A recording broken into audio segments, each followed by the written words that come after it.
LAAWOL KISAL ko LAAWOL peewal e ɓantal. Bismillahir Rahmanir Rahim. Alhamdulillahi Rabbil Alamin. Alhamdulillahi alladhi arsala rasulahu bil huda wa dinil haqq liyudhhirahu ala ad-din kulli walau kariha al-mushrikun. Ashhadu an la ilaha illa Allah wahdahu la sharika lah وأشهد أن محمدا عبده ورسوله صلى الله عليه وعلى آله وأصحابه ومن تبعهم بإحسان إلى يوم الدين. وبعد السلام عليكم ورحمة الله وبركاته. يترودني الله تبارك وتعالى نلا مكة wondude e peewal e diina goonga fiyo feññin diina kanka heɓa doole e hoore dendaangal diinaaji ɗin haysi tawi sirkoɓe jaɓaali ɗum kamɓe, haysi ɓe weltoraali ɗum, haysi ɓe añi. ila seedande goonga nde mi tijjori daɗal ka Allah subhanahu wa ta'ala wonde alaa reweteeɗo ko wondi e goonga nafa rewɗo on lorra mo rewaali on si wona Allah kanko tun kadi kanko e goɗɗo ɓe hawtidaa e ɗum. miɗa seedo wonde oɗo wiyeteeno Muhammad ibnu Abdillahi ko o jiyaaɗo Allah, ko o nelaaɗo Allah, ko o nelaa kon kadi o yottini. miɗa toranoomo Allah yo Allah on hisinmo kanko kala e ɗengure makko e iwtirde ɓaawo makko, ñentini laawol makko ngol jottingol haa ñande darngal. yo Allah on wattuɗen e ɓen, hiɗen salminamo, hiɗen hiwuromo, hiɗen salmina, ɗen du'anomo ko ɗuuɗi, hiɗen toro Allah yo Allah juulu e makko hisinamo. ɓaawo ɗum hare ko saɗi mon ko tooli hannde kadi e nde ɗo nokkure barkinaade, yo Allah waɗi barke men en fof e meɗen. hare wono wowirɗen noon e nder yontere nden en heɓay ko andintina en ɗo, ko anduno ɗen andina ɓe andaɓen. hande ko fii honɗum wonɗen yewtude ɗo fii ko wi'ete kon wallitagol julɗo e kala ko moƴƴi ko o nangi. wallitagol julɗo, Allah subhanahu wa ta'ala ko wi kon ka alqur'ana: wa ta'awanu 'ala al-birri wat-taqwa wa la ta'awanu 'ala al-ithmi wal-'udwan. wallindire e hoore ɗijjere e kulol Allah, wota on wallindiri e hoore jaggitere e junubu. anden noon wonde ko ɓuri mawnude ko malinta jiyaaɗo on ka hoore leydi ɗo malnamo laahara okka mo ɓuttu ɓernde ko piiji ɗiɗi. ɗin piiji ɗiɗi: al-ikhlasu lillahi tabaraka wa ta'ala wal ihsanu ila al-khalq. ko laɓɓinangol Allah subhanahu wa ta'ala ko woni wadde kon e moƴƴagol e tagore nen. laɓɓinana Allah, tawhiidi on timma, ko neɗɗo on woni wadde kon tawa ko fii Allah o woni waɗirde, o moƴƴo e tagore nden. haray ko ɗum ɗo ɓuri mawnude e ko wonta heɓugol e ko wonta sabu heɓugol neɗɗo on maloore aduna e laahara e Allah subhanahu wa ta'ala malnu en. ko wiyete al-ma'ruf, huunde andaande ka sariya no moƴƴi tawa haqqille ɗen no jaɓi no moƴƴi. nde huunde neɗɗo wo haana yawitaade nden huunde. nelaaɗo maaki sallallahu alayhi wa sallam: la tahqiranna min al-ma'rufi shay'an walau an talqa bi akhika biwajhin taliq, aw kama qala sallallahu alayhi wa sallam. nelaaɗo maaki e hadis wonɗo ka deftere imam Muslim, hadis eggaɗo Abi Dharr al-Ghifari, ɓe maaki ko ayu Abi Dharr, wota a yawito ko moƴƴi kon huunde si wi'ama nde ɗo hunde ko moƴƴude, wota a yawa ɗum hay e huunde ɓe addi misal ɓe holli hay si tawi ko nde fottata e fee musidɗo ma on e fee yeeso hentiingo wota yawi to ko moƴƴi kon hay huunde ko si tawi tun nde ɗo huunde ko moƴƴunde wota a yawi to hay si tawi ko nde fottata e musidɗo ma julɗo on fotta e makko taw yeeso ma ngon no henti hay si ko ɗum ɗon ɗum ɗolle no gasa e baransugol luɓugol gani baransugol feerwal goɗɗo o paasaka suuduma no gasa ɗum ɗon ɓeyde facture no gasa bidorru ndiyan ko ƴoogata ka kuuru mo on no gasa ɓeyda facture no gasa misal wonne yewtude no gasa ɓeyda facture no gasa ittugol ma no gasa arugol goɗɗo nodda weelaaɗo o ara o ñaama ka maaɗa o hoota ka suudu no gasa ɗum wona sabu an a hirtoragol keke nden ñande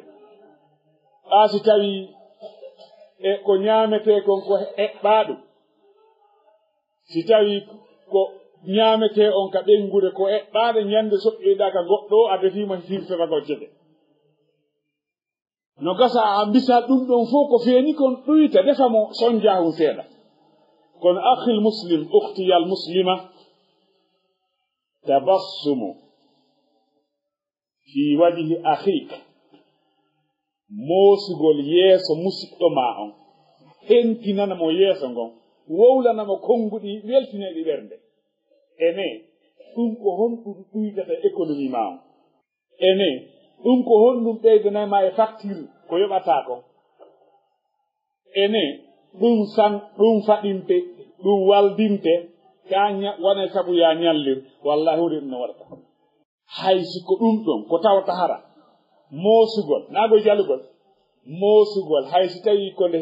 hentinanta musidɗo ma on yeeso ngon ko marɗa sunaare o hentinanamo yeeso ngon ɗum ɗon hay siko ɗum ɗon waɗa musidɓe ma ɓen ko jeyaɗe ko moƴƴi la tahqiranna minal ma'rufi shay'a wota a yawi to ko moƴƴi kon hay e hunde walaw hay si tawi an talqa bi akhika bi wajhin mutlaq hay sin ko nde fottata e musidɗo ma on e fe yeeso hentingo no woodi e yimɓe goo ɓe tawata hara kamɓe hiɓe mari probléme hakke ko faamu maɓɓe raɓɓiɗi si ɓe heɓi mettende ko fanɗo ko jama on fof ɓe monanto ɓe wawata heññigol ɓe wawata huɓidagol hoore maɓɓe ɓa ko wiyete huɓidagol hoore muɗum ko saanga neɗɗo on heɓi tikkere ko tikkintamo memminamo o huɓindo hoore makko fewndo ɗon hara tikkere makko nde yanaali emo fodda yande hare buyno yani nde ɗo toɓɓere woɓɓe si haɓidi e ɓiɗɗo mum ko moodi maɓɓe ɓe ittata e mum woɓɓe sonnaɓɓe si haɓidi e moodi mum ko ɓikkoye koye mo hendi o komo Allah halkitoni ka suudu haray ko heddi ko nder ɗon fu ɗum noon wona ɓiɗɗo on nde wanno goɗɗum na ɓiɗɗo on wanno fus kono ko andirta kamɓe e moodi maɓɓe haɓi ko luubagoye ɓikkoye koye mo hendi o ko won woyyayoy ɗum ko angal huɓidagol hoore mum non si wona ɗum siɗa huɓidi hoore ma siɗa waawi hoore ma sa haɓidi e goɗɗo mo haɓutuda o wone hakkude ma e on ɗon hara bone ɗum ɗon on hibbaali hewta heddiɓe ndiyan ɗan goɗɗo joogata hibbum almuhim ko faalaɗen wi'ude yo neɗɗo on eto o waawa huɓidagol hoore makko tenti saanga o tikki nelaaɗo maaki sallllahu alayhi wa sallam wonaali laysa sadid bi sur'ati wonaali neɗɗo tiiɗuɗo marɗo doole waawɗo kittiro mo nanngodiri e muwo ko nden naa woni dolluɗo naa woni tiiɗuɗon ɓe maaki innama sadidu alladi yamliku nafsahu inda alghadab ko woni neɗɗo dolluɗo ko woni neɗɗo marɗo doole ko neɗɗo waawɗo huɓidagol wonki makko kin saanga o tikki tawa tikkire makko nden hibbata e on mo faggitanaki haray no woodi e hadiseje ko tindinanta e musidɓe julɓe tedduɓe wota goɗɗo yawita ko moƴƴi kon hay e ko fanta fanɗude wo la tahqironna min alma'rufi shay'an bal waɗe mawdumen ɗum ɗon la tahqironna min alma'rufi shay'an wota a yawito immorde ko moƴƴi kon hay e hunde ko fanɗi wo yeeso ma wota yawito ka Allah kan no waawi mawnude anditen seeɗe misal ko tindinta wonde neɗɗo wata o yawa ko moƴƴi kon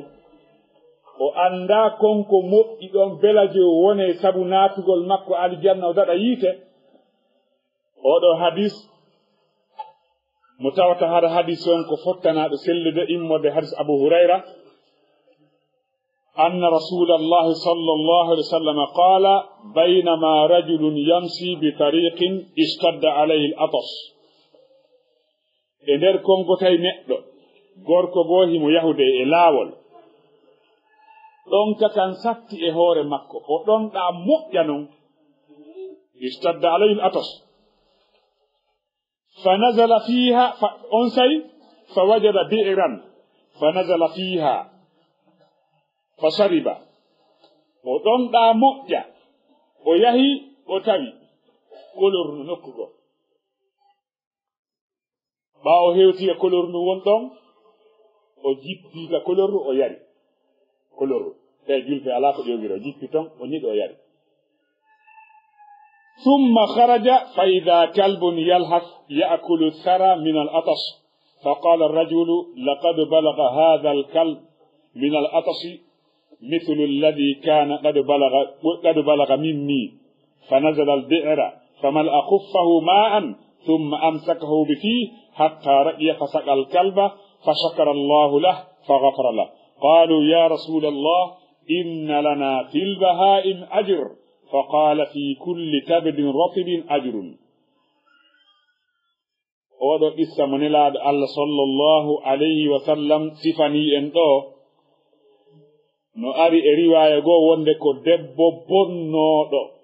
waɗowo ko boni ko on laatinono el hawre laawol jente moƴƴa fayda maandi so ɗon issa on gollitironmo fillano ɗo wondiɓɓe mon ɓe yettinon e maɓɓe ɓe ara albiɗo ɓen goɗɗo hino e hoore laawol himo yahude o yehi haa nokkugo o ɗonɗa ɗon anndi kode ɗonka ka dande yorta eɗa faala wadde on ɗum eɗa faala ndiyam yara ka o yehi haa o hewti e ngayta kolorru ɗon anndi kolorru ka tawi noon alaa ko ƴoogire julfe alaa ɗon ko ƴoogire alaa hoore mum alaa ɗon ko ƴoogire mo faala noon yarde o ƴetti haako yaaju ko ni o fippii ko nder kolorru o yehi haa o hewti ndiyam ɗan o ñeɗi ndiyam ɗan o yarda seeɗa seeɗa haa o ɗon ɗiti o ƴawi tum o yehi haa seeɗani o tawi bariiru no ka laawol ɗon bariiru ɗum bareeru hindu ƴakkude loope tawi kayru kaydu ɗonɗa bareeru no waawi jippagol ka nder kolorru yara wata jippagol ka o inni e onon kanko yarno ɗon ka kolorru nane kanko aaden jom o wi ko heɓi ndu bareeru ko sifa ko heɓunoolankon min ko ɗum heɓi ndu bareeru kono wayyo ɓe kayru kan ndu alaa juuɗe kono jipporo ndu yara o annii o yarnay ndu bareeru o yilti ka kolor kono kaakun kun o yari kun kaakun ɗon waawata ƴawnugol ndiyam ɗam yarna bareeru ndun o deesidile o yarnay bareeru ndun o anditi himo watti paɗe ferni ɗen paɗe noon ɗe ƴooga e ndiyam wona suga paɗe lince e guri ko jogi ɗen ko hara no hara ndiyam ɓurata nder ton o ƴetti paɗal makko o jippode paɗal makko ngal ka nder kolorru o ñeɗi haa paɗal ngal heewi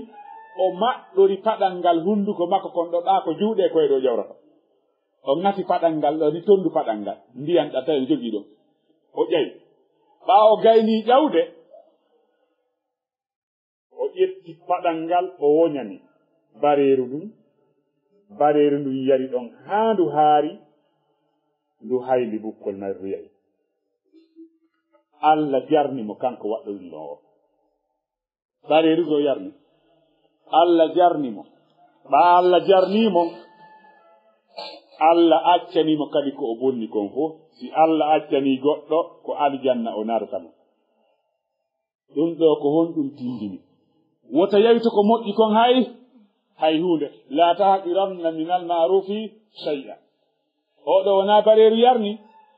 on sey ɗum ɗon nalɗini sahaba ɓen haa ɓe inni nelaaɗo ene hay mummunteji ɗi kulle ɗen min heɓa jodde mum nelaaɗo maaki sallallahu sallam fi kulli kabde rotbin ajru no e kala ko mari heyre ko wuuri yarata ñaama sa waɗani ko moƴƴi heɓa jodde oɗo ko bareeru yarni si o ko nagge yarnuno baraji ɗin tawino kata no ɓuruno moƴƴude hina haala fi si o ko ɓiɗɗo adama yarnuno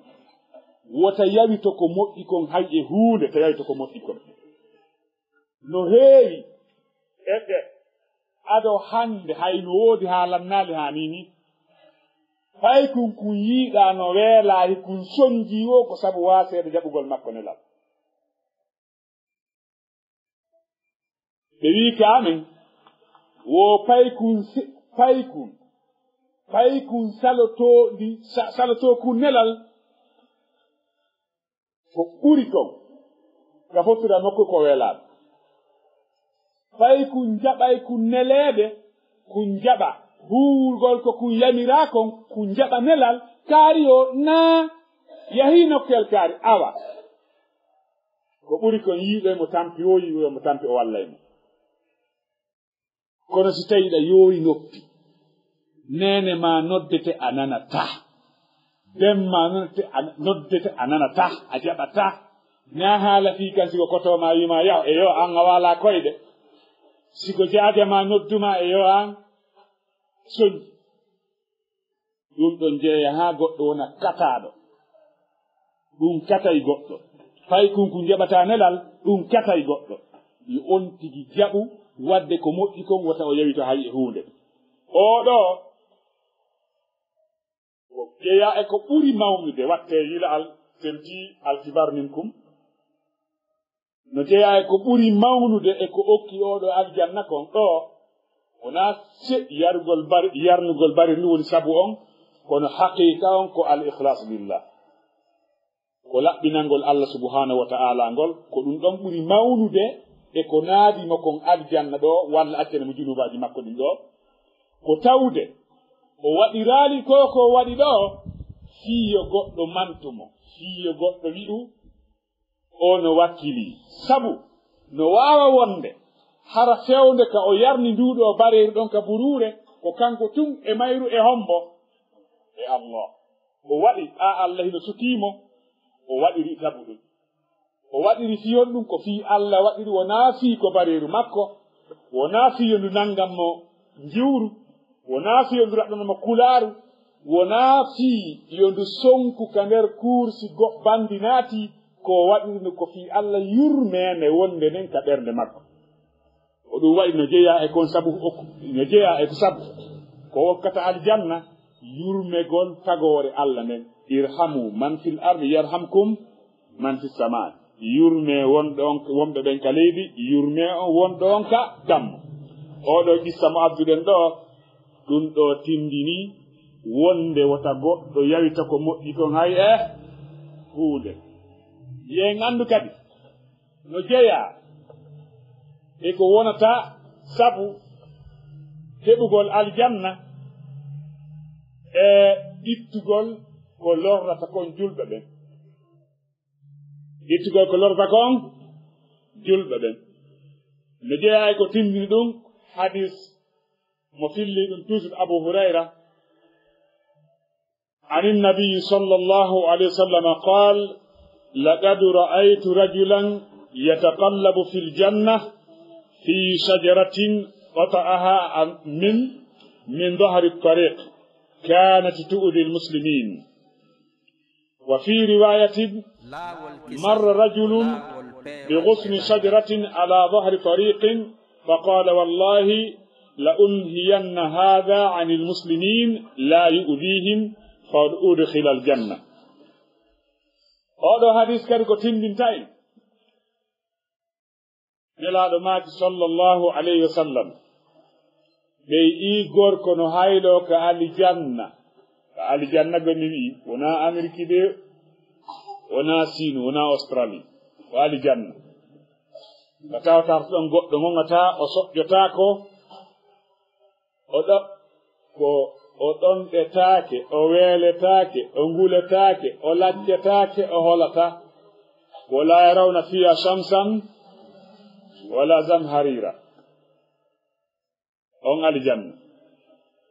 nelaado maati sallallahu alaihi wasallam be yi gorko no ka haylo ka aljanna wona fihi mo yai makka dey wona fi dey mo yai makka ونافي مهنجي القرآن نادو نرتم ونافي أوالي جولد نادو ونسب نادو قول مال الجنة وهي ميهود إهور لاول أولو كارك إهور لاول ونو ويهي أهيوتي أتاوي سالدو لجال نينو إكهور لاول نو أبجيني كهور لاول kaygal lorray feƴƴoɓe ɓen mo yi'aali ngal tappay mo ka hoore si mo rondi liɓay dongal makko ngal leggal ngal hawr lawol ni sa yi foo ƴiwoɗa si feƴƴa o wi min on mi pottinay ngal leggal ngay e yimɓe ɓen fiiwota lorru yimɓe ɓen mi pottinay ngal leggal ɗo ka lawol min mi pottinay ngal leggal ka lawol ngal lorta goɗɗo ɗo hande kadi kono ala penirkum ko soppira o ala kafam ala laɓi ko taƴre leggal ngal o deeside o itta leggal ngal o nangi leggal ngal o turi ɓoyli o waɗi doole makko ɗe ha leggal ngal turi wonno ko nga hoore laawol yiltiti naatiri ka burure laawol ngol heɓti ko sabu ɗum ɗon woni ko okki oɗo aljanna ko ɗum waɗi wota e yeyto ko moƴƴi kon hay e huunde ndaari oɗo sabu tun ittugol lorra ka laawol ko jeeya ɗum e ko wiyete kon iman iɗen annelaaɗo maaki sallallahu alaihi wa sallam al imanu bid'un wa sab'una shu'batan imanu ko petti capanɗe jeɗɗi e pawdi fa alaha qawlu la ilaha illa allah ko ɓuri towde e muɗum ko konngol ala reweteɗo e gonga ko ina Allah wa adnaha ko ɓuri fanɗude kon imatatul ada ani tariq ko fottingol lorra ka laawol ko ɗum waɗi sa yi goɗɗum ko tawatawɗo ka laawol tampina ittu sa tawi hayre no ka laawol fottin hayre nden ka laawol ko ɗum waɗi ko yiyata koye pay koye no fija balon ka laawol ka tarawo e gayna fijude balam ɓe acca kaake ɗen ɗon ka on yiyata ɗum goɗɗo ara feggo yana ɗon aronde wijunugo lorrugo yimɓe ɓe waɗetaake si on tigi gayni golle mum ɗen ɗon yo ittu kayre nden ka laawol taw acci kaaje ɗen ka laawol si on tigi acci kaage ɗen ka laawol goɗɗaari feji keɗo yani hara o mari junugo kanko Allah ɓe haɗa sa yi hayre ka laawol potti sa yi nyansala leggal ka laawol potti sa yi goppo leemune walla forom banana no ka laawol ko ɓuri kon si goɗɗo yaaɗi o mortike o yanay potti itta ka laawol anniyoɗa noon ko fi Allah wonɗa waɗirde ɗum tun noon sahiboya heɓo aljanna oɗo ko leggal o itti ka laawol ko ɓuri mawnude ko okkimo ɗum kon ko tawde o laɓɓinani Allah subhanahu wa ta'ala ɓernde makko nden o waɗi hey etoɗen wakkiloɗen anniyoɗen fiɓen kadi ka ɓerɗe meɗen wonde kala ko moƴƴi kon hande kadi e yeytotako la tahqiranna min almarufi shay'a woto yeyto immorde ko moƴƴi kon hay e huunde eto moƴƴoɗa moƴƴina labina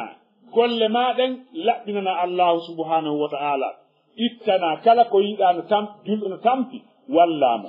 nelaɗo maaki sallllahu alayhi wa sallam e hadis mo abu hurata filli man naffasa an mu'min kurbatan min kurabi dunia naffasa allahu anhu kurbatan min kurabi yawmi alqiyama kala ittanɗo julɗo tampere immorde tampereji aduna ɗo allah kadi ittanemo tampere immorde tampereji ɗin ñande dargal so yi goɗɗo no tampi ayi goɗɗo no rondi o joni koye yorere jite woodi aɗo hande a yi'ata no paykun no yi'a mawɗo haysi wona ben makko haysi wona bappa makko haysi wona kaw makko haysi wona sinabiro makko o yi'ata paykun no mawɗo makko no rondi mawɗo no rondi dongal si wona o dogay o jaɓanamo ta o yaata wo o yaha o naɓa hangal hewtata aɗo hande har yimɓe ɓen ko noon wayi ko ɗum waɗi yurmede nden e ɓuttugu no woodi no ɓuri ko woodi fewndo ɗo ari aɗo hande jawdi ɗuuɗa otoje ɗuuɗa téléphone ji ɗuuɗa kono hande ɗum fof no ɗuuɗi kono tampere nden no ɓeydi hande e ko feƴƴino kon si hon ɗum ko ɗi moƴƴi wonde noon ko moƴƴi kono no weli wadde moƴƴa fewndo ɗo sabu hay se a luɓu goɗɗo téléphone o nodda ko moƴƴere donc haray eto sa yi goɗɗo no rondi dongal jaɓanamo naɓanamo haa ka o yaata ɗon o inni allah du barkema anda ko du'a fewndo ɗon du'a neɗɗo yankiniɗo no jaɓo sellet sa waɗani goɗɗo ko moƴƴi ɓernde makko ne weltata si o toranike ma allah fewndo ɗon tawi ɓernde makko ne fewti allah subhanahu wa ta'ala mo yiɗi allah waɗani ko torima ko si o du'anike ma fewndo to du'a makko on jaboto ko ɗum waɗi eto ɗaɓɓa du'a e barki ɗaɓɓu du'a e barki ko wonɗa wadde kon kono a yiyay ɗo oɗon ɓe fayɓe e ɓe karamokoɓe mo on a yiyay ɗo karamokoɓe mum ɓe rondoto julle adda ka janggoton ɗon kadi ko kamɓe effaceta tabulo ko kamɓe fittata ka janggoton ɗon ko kamɓe watta ko kamɓe watta ko kamɓe watta ko noon kadi wondirɓe mawɓe mum ɓen ka cuuɗi mum ɗum ɗo wona nedi moƴƴiri ni so yi karamokoɓe mum ɓen no waɗa golle moƴƴe golle walliteɓe si ɓe fuɗɗike wadde ta on habbo haa ɓe wiya tum waɗe ndaare yi on ko waɗete kon ko haana waɗede kon waɗon siko ƴogugol siko fittugol siko lootugol e ko hina ɗum kadi e golleji ko goɗɗo waɗanta mo wondi e kala faalaɗo malal ko pijiɗo ɗaɓɓata gandal e barki gandal e barki sa heɓi gandal a heɓali barki gandal ma ngal nafata pus sa heɓi jawdi a heɓali barki jawdi ma ngal nafata pus sa heɓi ɓiɓɓe ma ɓe barkali nafata puttere barko lorra wonata fi hon ɗum e siko otowal heɓuɗa joni ngal heɓali barki ɗawa yeyde ngal goɗɗo sooda ka si goɗɗo ronki sodude ngal a wawi neɓude ka kaas ɓen ɗo ronka sodude ɓen ɗon soodaga ɓe huttira ngal o huttowo ɗammol na ɗon mutti kono si ɓiɗɗo ma bonirima ɓiɗɗo ma heɓali barki ɓiɗɗo ma heɓali barki a yeeyoyta ka daral dammi a naɓata ka daral yeeyoya a hawkata a warata a sokata ala hunde ko wawɗa si wona wulla bindi o bindi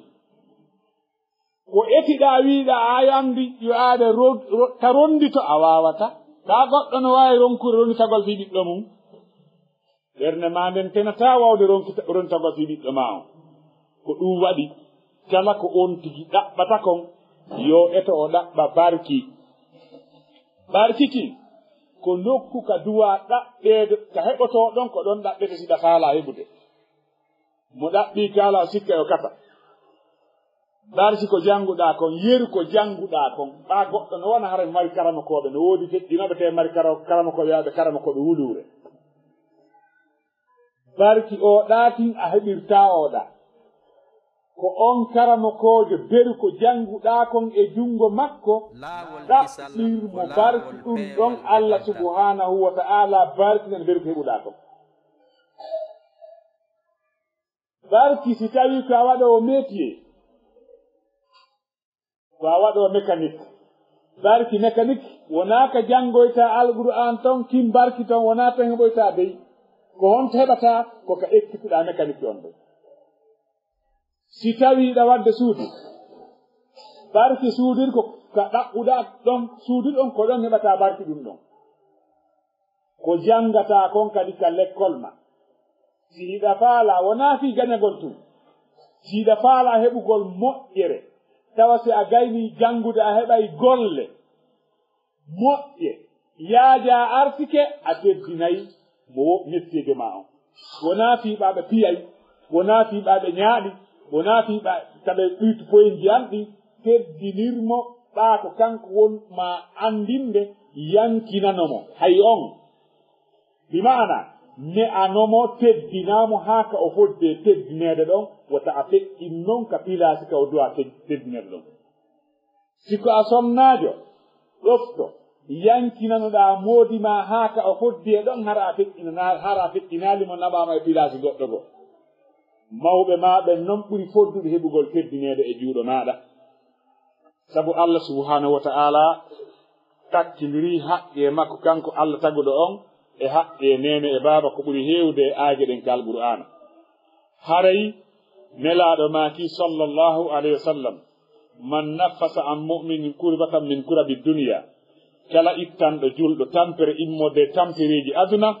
nafasa Allahu anhu kurbatan min kurabi yawmi alqiyama Allah ittanemo tampere immode tampereji ɗin ñande darngal wa man yassara ala mu'sirin kala newinanɗo sattiraɗo yassara Allahu alayhi fi dunya wal akhirah Allahu newinanaymo aduna e laahara so ayi sattiraɗo ɗa wawi hoynandemo hoynanmo wa man satara musliman satarahu Allahu fi dunya wal akhirah kala surruɗo julɗo Allah kadi surraymo aduna e laahara eto wawa heɓude ɗiɗo fiiji wallitoɗa julɓe ɓen nelaɗo maaki kañum hadis on tigi nokkugo wallahu fi awni al abdi ma kana al abdu fi awni akhihi Allah ne wallugol jiyaɗo on fodde jiyaɗo on no wallude musidɗo makko on nde nelaɗo Allah sallallahu alayhi wa sallam landano ko honɗum e gol ko hombo ɓuri moƴƴude e yimɓe ɓen ko hombo e yimɓe ɓen ɓura yiɗede ka Allah o ni no gasa so tawi mi landike joni ko hombo ɓura yiɗede ka Allah kala toon e jungo wiya komin nelaɗo Allah sallallahu alayhi wa sallama nde ɓe landano man ahabbu nnas ila Allah ko hombo ɓura yiɗede e yimɓe ɓen ka Allah nelaɗo maaki ahabbu nnas ila Allahi anfa'uhum linnasi ko ɓura yiɗede e yimɓe ɓen ka Allah fof ko ɓur nafde yimɓe ɓen si tawi ka jangata ɗon ko an ɓur nafude ñande a yahaali o ko no andi kaari araade si tawi ka fami ka tartiye ka wonɗa ɗon ko an ɓuri nafude andu ko an Allah ɓuri yiɗude wona juulowo jemma on tungoy ɓuraɗo yiɗede ka Allah ko ɓuri julde jemma o laa ko ɓurɗo nafude yimɓe ɓen wo nafa yimɓe ɓen ka gurdam maɓɓe ka diina maɓɓe nelaɗo maaki sallallahu alayhi wa sallama wa ahabbul a'mal ila Allahi ko ɓura yiɗede e golleji ɗin ka Allah wona hajji wona zakka wona horugol suumaye wona juulugol jemma ko honɗum e golleji ɓura yiɗede ka Allah nelaɗo maaki sururun tudkhiluhu ala muslimin ko welo ngo naadata e ɓernde julɗo si en wattila ɗo en faama e nder nde yewtere ɗo kadi ko ɓuri ko Allah ɓuri anide kon ka si tawi mafhumul mukhalafa si tawi hara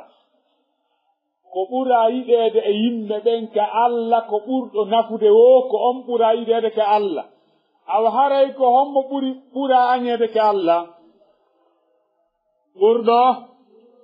lorrude yimɓe ɓen ko on ɓura añede ka Allah ko hombo faala wonde ɓuraɗo añede ka Allah na goto ka awata lorru yimɓe ɓen ka wota lorrirɓe konnguɗi maaɗi wota wowlu ko lorata goɗɗo wota tampingo to juuɗe maɗen ta ƴettu ko goɗɗo kon ta piita yendu wota ƴettu ko jawle yimɓe ɓen ko ñaama lorraɓe wota lorril goɗɗo konngol e kuugal hare a laatike ɓurɗo moƴƴude e yimɓe ɓen koya naya hattu tunka a lorotaɓe ɗon koya nafuɓe kadi waɗanaɓe honɗum nafoore kumpay ko nafi men ɗo kumpay ko nafi men ɗo ko ɗum waɗi a yiya tay koye gono egga nokkure foosuno ko eggiɓe egginiɓe kon ɗon a yiya tay koye gono maaya nokku goo tawa yimɓe ɓen yaara humpe goɗene hara ko gonga on kadi maayi Allah ala ko wawatane ka ɗum ala wadde tay koye goo iway nokku goo wonde nana accident po o maayi on o maayi wayyoɓe taw wona mayde makko ne yurmi koko taw koko hulana yeeso kon yurmi maydeji gono yurmi koy maydeji gono yurmi mayde moƴƴo ne yurmi ha kono mayde bonɗo kam ne yurmi min ɗo so tawi mi andi goɗɗo maayi hara miɗa andi moƴƴi makko ɗum no famɗiɓa koko goɗɗoyata kon wowlata hara miɗa maapidey hareti makko no aanininmi hareti makko no aanininmi almuhim musidɓe juɓɓe tedduɓe si tawiɗa faala en andi ko ɓura yiɗede ke Allah e yimɓe ɓen ko ɓuri nafude yimɓe ɓen wawa ko ɓura añede ke Allah e yimɓe ɓen ko ɓurde lorrude yimɓe ɓen ko ɓura yiɗede e golleji ɗin ke Allah ko naadugol welo welo e nder ɓernde julɗo weltina julɗo o weltanoma e onon yo naada welo welo e ɓernde neɗɗo julɗo weltinamo e jaako ɓuri bonde e golleji ɗin ko anniyagol ɗum mettinana yimɓe ɓen yaha ɓenna ko yottangal ɓuri muusude mettina kono min kadi waɗayo wota lorru yimɓe ɓen nafuɓe si ɓe lorrima kadi muññata yotta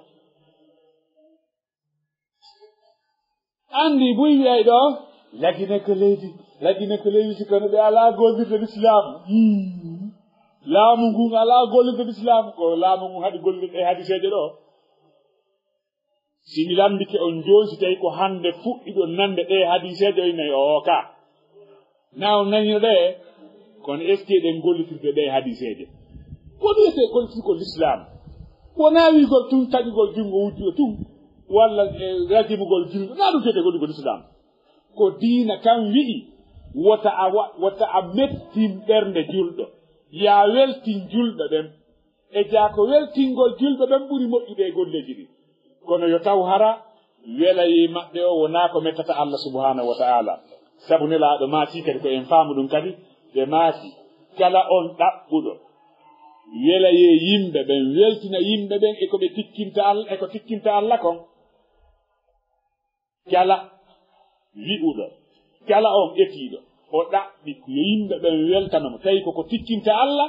Allah tikkanaymo Allah waɗa ɓen yimɓe ɓe o ɗaɓɓuno yo weltanamo ɓen kadi tikkanamo misal mi tawi joni buyino ƴetta ɗi haɗe hadiseje wiiɗo e julɗo weltirta julɗo sunine gollitira kadi ka duwaka gollitirede misal joni min goɗɗo ara joni ɗo sonnaji jamano ara fontanalan jungo mi inna mi hulwa tami hersimo tami suninmo tan ƴetti ɓerde makko ne mi salminamo waɗa pat kajum ga debbo jamano Allahu akbar e Oustaz en wiyata Allah donc ɗo on ko kanko mettini ɓerde makko nen de ɗo on ko welayi Allah on ko noon ƴettateɗo na welayi makko on kanko donc kala weltinɗo yimɓe ɓen eko tikkinta Allah kon Allah tikkanaymo o waɗa ɓe yimɓe kadi ɓe o tikkuno weltantan ɓen ka tikkanamo wa kadhalika kala on ƴetiɗo o ɗaɓɓi welayi Allah eko tikkinta yimɓe ɓen kon tawa no metta yimɓe ɓen kono ɗano wela Allah kan o waɗa o ala noon mone moningol goɗɗo ɓe ko fiyo Allah welto Allah weltantomo ha gasa ɓe yimɓe ɓe ɓe o tamƴinino tikkanaymo Allah waɗa ɓen kadi ɓe weltanomo sabu ɓerɗe ɗen koye jungo Allah woni wa huwa al-ghafurul wadud ko Allah nafrawo kanko woni yiɗowo hare musidɓe julɓe tedduɓe en andi wonde ko jeje ko ɓuri moƴƴude golleji ɗin awa naadugol wele wele e ɓerɗe julɓe ɓen wa kadalika naɗo maki aw takshifu annu kurbatan walla ittanamo goƴo tampere oɗo tampuno himo nawni ñawndamo mo nawni ñawndamo ittanamo tampere aw tatruda annu ju'an walla ittanamo heeje maanite mare maanitoɗon cuuɗi andiraaɗi ɗin ittangol yimɓe ɓen heeje ka maɓɓe waasetake lande neniraaɓe mon ɓe yo fayde lande patiraaɓe mon ɓen cuuɗi ado handeji ittanayɓe yimɓe ɓen heeje ka cuuɗi maɓɓe baasal naatata e ɗin cuuɗi fodde ɓe ittaali ko woowi kon ɗon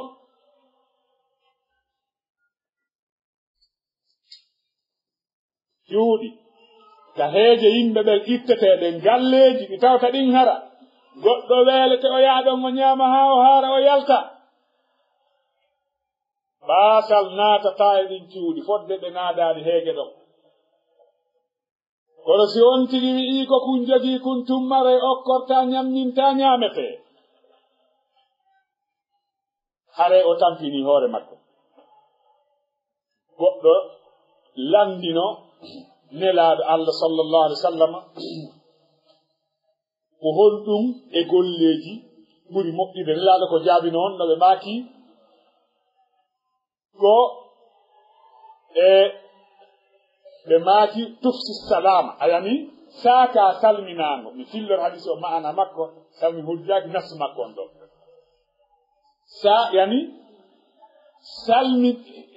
salmina e hoore on mo andutuɗa e on mo anditaali ɓe maaki ka tuti imu ta'ama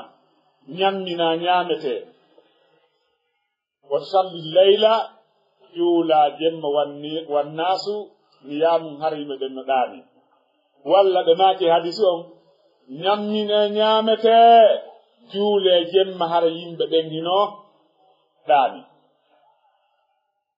ñamningol ñaametee no jeeya ko ɓuri moƴƴude ko Allah subhanahu wa ta'ala ittiranta neɗɗo on tampere ko yaaji on andi moƴƴi goo no woodi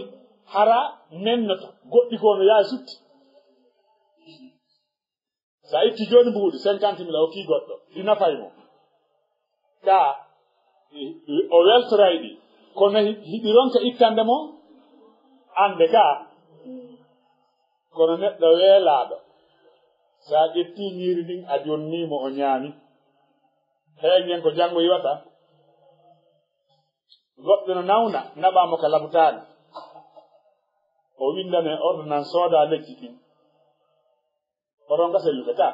ka waɗata waɗan oɗon gasellude kono mo weela o ñaami o haaraali wonta ka o ñaamaali o naɗo haare ka ko tampi awa komi faala wiwde ñamñingol ñaametee on ko pratique ko ɗon e ɗon ko ɗon tampere nen ko ɗon iwata ko ɗum waɗi Allah ittante an kadi tampere nen ɗon e ɗon awa jogiiɓe muskilaaji e tampereji e andeji eɓe ñammin ñaamete ñammingol ñaametee no jeeya e ko ɓuri moƴƴude e ko ittanta neɗɗo on soñja e ɓittende ko jogii musidɓe julɓe tedduɓe nelaaɗo maaki sallallahu alaihi wasallam aw tagdi anhu daynan walla yoɓanaamo ñamaande yaha tawa julɗo on no aanimo maafi himo soñji himo ñawli ñamaale ɗuuɗuɗe o alaa ko yoɗira tentini so ƴantama o daga o yakana ñawlelan kami wirto ñawlelan hasaba kar 50 000 ko joli ñawlelam ko 50 000 awa mi ala komi ñawlema ɗo nini ko nabbola naata ka suuduma ƴetta 50 000 on wiya hin mi okkiima yahu yoɓa ñamande ma nde nden moƴƴere ɗon ko moƴƴere fof non nden ɗon ko moƴƴere non hare yoɓangol musidɗo mum ñamande ko jeeya ɗum e ko wonda sabu malede neɗɗo on anna e lahara yo Allah malin en nelaɗo maaki sallallahu alaihi wasallam wala an amsiya ma'a akhi li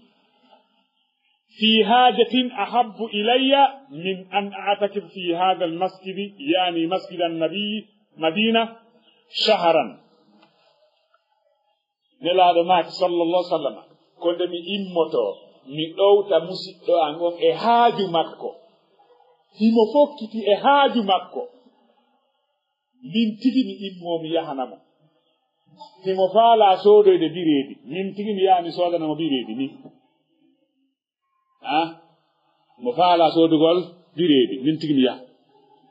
mo faala sartude téléphone makko min tigi mi yaha mi sartanamo min tigi ani laalo goɗɗo koy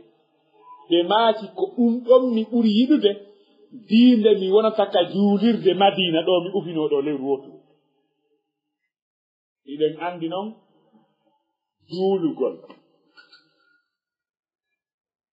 juulugol darɗe ɗiɗi ka juulirde nelaaɗo Allah sallallahu alaihi wa sallam no ɓuri moƴƴude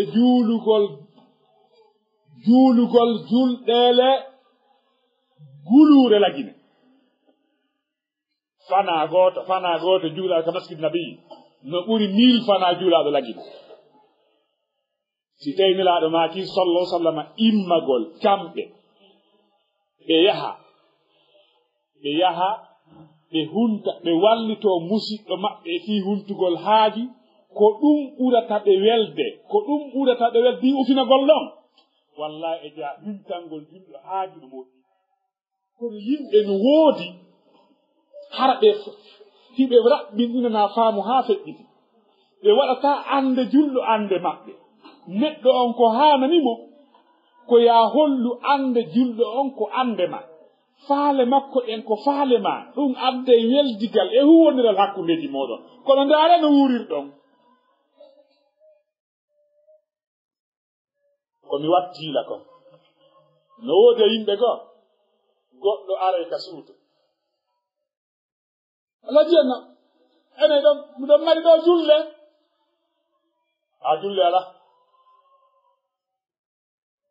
julle ala ɗo julle liɓeteɗo ala oyaha julle ala julle gaddo fo ɓe langi bonde ala o yahay kono jaborɗamo noon haray weltintamo so arno inni hay koy on ala biya julle no woɗon julle e on habbimi dara o immo o yaha o naata o yalta on e ono yo e ja kay ko langi bonde julle fop hay wakata daki holli amin minike fimum a holli haaju makko on ko haaju ma komi ɗawa wiide o ara wonde goo ara o heɗagoy kono ta o weltaki misal joni ko wattila kon hakkude sonnaɓe ɓen tigi goɗɗo aɗa wiide le ɓeelal laɓɓi ɗo ndaari ko heɓere ɗa hay o ndaari taggo liwɗon kon to arti kon to naatiɗo yaltigi ndaari ko teɓere ɗa o ndaarɗon o yiɗa mi annda ko woni sa immino nder kummuɓe man hum ɗon immiɗa anniyiɗa woɓɓe goo no woodi ɓe ala jawdi ko ɓe itta sadaka ta ɓen ala jawdi ko itte sadaka ala ɓe ala ko ɓe yara makka amuna ɓe hunjaki alqur'ana ɓe ñamminta miskinaɓe ko moƴƴi kon haye hunde e mum ɓe ala e mum laɓɓingol ɓernde nden kadi memminano julɓe ɓen kadi ɓe wawata ɓenne ɓe faalaɓe jam Allah hokkuma ko memmino terma ɗen memminoɗa julɓe ɓen en weltori tawde ko Allah jeeyi en weltori ɗeɗo hadiseje tawde e janelaɗo kadi maaki sallallahu alayhi wa sallama e janelaɗo maakino ko nde mi yaata fi julɓe ɓen mi yangono fi julɓe ɓen fi huntangol haajuji maɓɓe ɗi ko ɗum ɓurtana welɓe e ɗine mi usnoto kadi julɓe ɗo ko yaltugolla mbimmi haakiki miɗa poyon payannowa feetuɗo e saare nde e huntano julɓe ɓen haajuji maɓɓe ɗi ittano ɓe handeji maɓɓe ɗi ina si tawi mi waɗal ɗo nga gurnan an naasi tawi mi maayi ɓe waɗananmi ɗum tawiɓe am ɓen huntanelan haajuji julɓe ɓe mbawan e huntantaɗa e en yiyaali ɓiɓɓe ɓen hannde sa darni yaaji ko tawi ɗe lanca noon ɓe balle ɗo miɗe yewtida e woɓɓe ɓe wi musidɓe maɓɓe no maayi ɓe jooɗi ke ɓe yewti fii ko honno ñamaale ko o ñawli kon ko dolle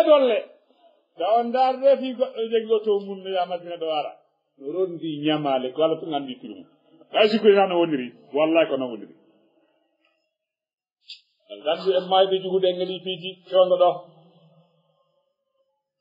o wiilan ɓe mooɓi ɓe nguureji ɗin fof ɓe tummidiri ɓe haldi yo ɓe ndaarno ñamaale ɗen yoɓire ɓiɓɓe ɓen gogo ɓaatti haa ɓe yimmi ɓiɓɓe ɓen en poosi e nene ɓen impossible mawɗon anndino ñawde aƴereejo hombo ɓiɓɓe ɓen o nanngata o sokat kaydino hakkude maɓɓe allahu akbar hannde kadi no jerdi to wo kanko e malayka e jerdi toon ɗum waɗi rentoɗen moƴƴe jawle yimɓe ɓen si en maayido en piddire ko ɓe ɓiɓɓe min hannde yoɓanta e jawle men ɗen walla ɓayɗen mayi fiyenji hiɗen mari teerenji hiɗen mari piiji ɓe yeeyata nani ɓe yeeyata ɓe yoɓa kayno nganndi ka yeeya yoɓa ɗon anndi anndu ɗo tawno junngo e min miɗa anndi nokkel kaari ka ɓiɓɓe ɓen darnooɓe yeeyi heeren on nokki waaɓe yeeyi suundi yowe heeyi baaba men ko heɓi ɗo ko ɓe galle ɗo ko kamɓe ɗaɓɓi naa baa maɓɓe roni ɗum ɓe ɗaɓɓi ɓe maayi ɓe accii ɗum hiɓe ñawɗi yeeyen kala ɗaɓɓano wuuda itta men baaba men annde ɓe annde hara ko heɓoyteeɓe na heɓaa ɓen nini yo Allah woni ballo meɗen yo Allah firti e ngasakaaji men ɗi yo Allah itti en e ñamaale yo Allah hokku en ko faggitoren ko laaɓi dagii harata ko leppiroten yo Allah waɗa barke ɓen gureji men ɗi yo Allah barke fayen men ɓen musidɓe men mbuɗi tori en du'a mi torki Allah subahana taala elitanɓe andeji maɓɓe ɗin koɓe faala ko e moƴƴira Allah subahana taala okkuɓe okkida en kawe maɓɓe wone koɓe huuli ko yo Allah danduɓe dandida en yo Allah moƴƴinan en adna on fof moƴƴinan en leydi lagine yo Allah moƴƴina e leydi lagine fof moƴƴina ka meɗen waɗa barke ɓen gureji men ɗi yo Allah fottini en hoore goonga yo Allah waɗi en jeeyaɓe ɓen ɓe wino mari haqqille jentotoɓe kongo ƴetta ko ɓuri moƴƴude koye muɗum yo Allah waɗi barke ɓen gureji men sifi asakaji men ɗi اللهم ربنا آتنا في الدنيا حسنة وفي الآخرة حسنة وقنا عذاب النار وربنا لا تزغ قلوبنا بعد إذ هديتنا وهب لنا من لدنك رحمة إنك أنت الوهاب سبحان ربك رب العزة عما يصفون وسلام الحمد لله رب LAAWOL KISAL ko LAAWOL peewal e ɓantal